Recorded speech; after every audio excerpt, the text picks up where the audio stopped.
පෞගිය දින කිහිපයේම කතාවට ලක්වෙච්ච ප්‍රධාන මාතෘකාවක් තමයි මේ බටලන්ද සිදුවීම.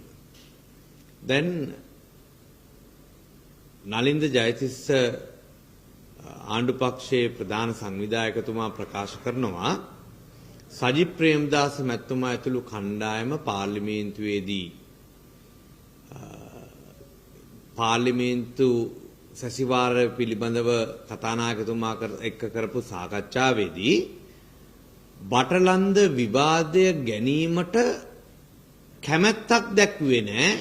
එහෙම නැත්නම් බටලන්ද විවාදය ගැනීමට මැලිකමක් දැක්ුවා. ඒ පිළිබඳව උනන්දුවක් දැක්ුවේ නැහැ කියන එක ප්‍රකාශ කළා. ඉතා පැහැදිලිවම මම විපක්ෂ නායකතුමා සමගත් මේක සාකච්ඡා කරා. ඒ වගේම විපක්ෂ ප්‍රධාන සංවිධායකතුමාත් සමගත් සාකච්ඡා කරා. ඉතා පැහැදිලිවම කියන්න ඕනේ අපි කිසිසේත්ම බටලන්ද වාර්තාව පිළිබඳව පාර්ලිමේන්තු විවාදයක් ගැනීමට විරුද්ධව කටයුතු කරලා නැහැ. එහෙම ඉල්ලීමක් කරලත් නැහැ.